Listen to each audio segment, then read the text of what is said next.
Nice to see you again. We seem to be bumping into each other quite a lot as of late. I'm not as pensive and angry today. Just you wait. I'm too tired right now. Not to mention there's nobody around to even witness my anger in the first place. What's the point in screaming and crying if it isn't heard? At least some of the time. Rage is the emotion of spectacle. It's nothing without an audience. Not to mention that the rain always makes me sleepy.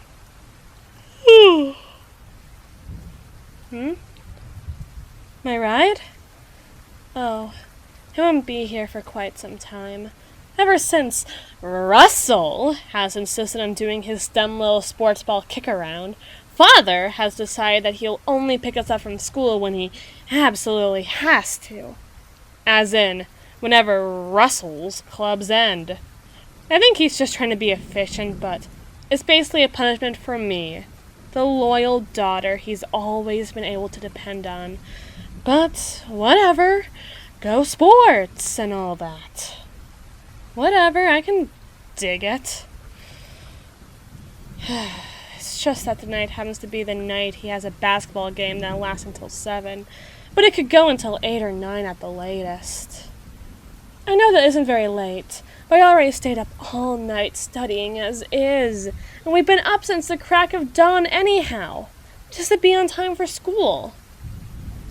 Being alive is already so exhausting, and he wants to do more stuff?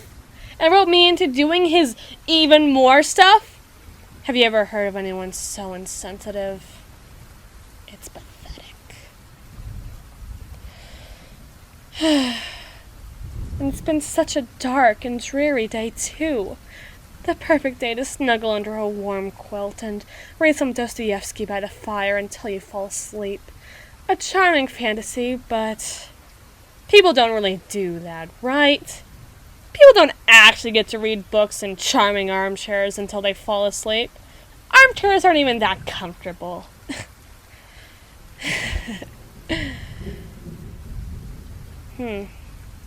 I suppose we're just not that kind of family then. Yeah, of course. I'll go see Russell throw the ball super good in a couple of minutes. He'd be crushed if nobody was there, and it's not like Father is going to attend.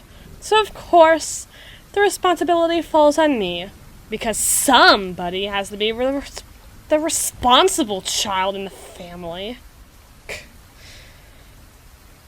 It's just so loud in there. I mean, the stands are already filled with screaming people, far too enthusiastic about team sports. The pep band is already playing the same 5 songs with only the trumpet. The squeaking of the shoes and the slamming of the ball and the buzzer and the announcer, it's just a lot. Not even just a lot. It's too much. Far, far too much.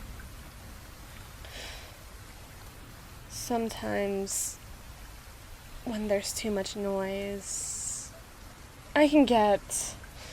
Sometimes I have breakdowns. Technically.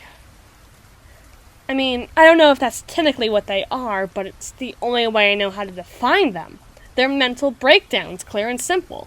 I can't talk, I can't breathe, my mind is going 1,000,000 miles a minute, except I'm going nowhere at all. And I know where I am, but I'm not there.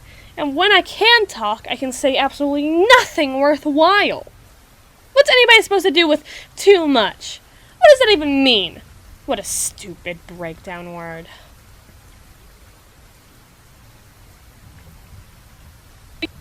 It makes...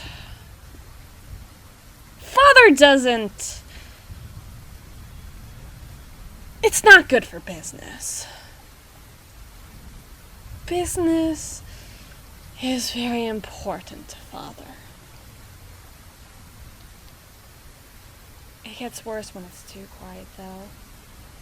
I feel like we're always surrounded by noise.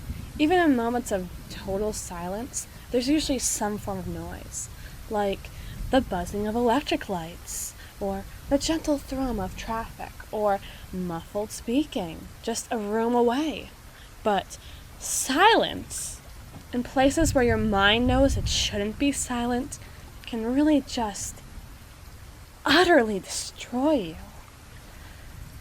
At my middle school, my private middle school, not to brag, but for an awareness campaign we were visiting, the idea was that there wasn't supposed to be any idle chatter, and we were supposed to take in what they were teaching to just really help us understand. The teachers weren't talking, the students were talking, and it wasn't even utterly quiet then. There was a gong that would sound every couple of seconds to signify something, I can't even remember what, but to walk into a room of entirely silent teenagers, with that sound being the only one my mind could really process, I wouldn't say I was scared or terrified. That implies two different things. Fear of the unknown and fear of the known. I was just purely frightened. I had to leave the class to just go cry because something about that environment scared me so badly. It wasn't even the subject matter that even perturbed me. I can't even remember what it was, but I remember that clearly. The person hosting the campaign even tried to use me as a teaching example of somebody actually taking this event seriously, which also freaked me out pretty bad, but I'm used to being looked to as a good example in the first place, so I tried to take it in stride. Then Russell told me for his session with the awareness campaign, the teacher tried to claim that he got the idea from ancient Indian magics, and he had an inoperable brain tumor, so every 14-year-old in the room had to take that in stride along with everything else that was going on. I'm surprised. I'd be surprised if I wasn't the only one who had that same kind of reaction. Of course, Father didn't take too kind to, learning of my strife. What I'm trying to say here is that I like the rain. I like the way the rain sounds. It's not too loud, it's not too quiet, it provides the best kind of noise level for someone with as many unexamined issues as me. It's also nice to fall asleep to. Oh, I'm so sorry. I didn't realize I was keeping you. You should probably go out and try to find your ride. Your parents are probably worried about you. I shouldn't have talked so much.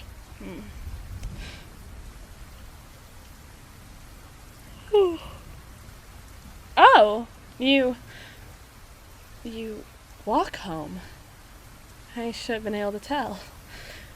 So, you really just chose to listen to me this entire time when you could have gone home and done literally anything else? Wow. You really know how to make a girl feel special.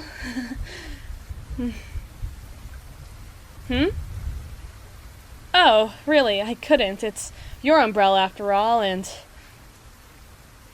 Well, if you're so sure...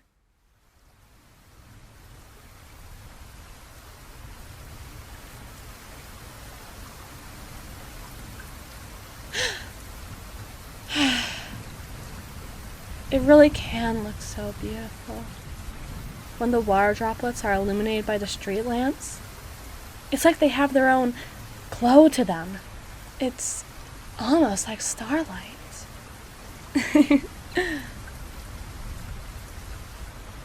Thank you.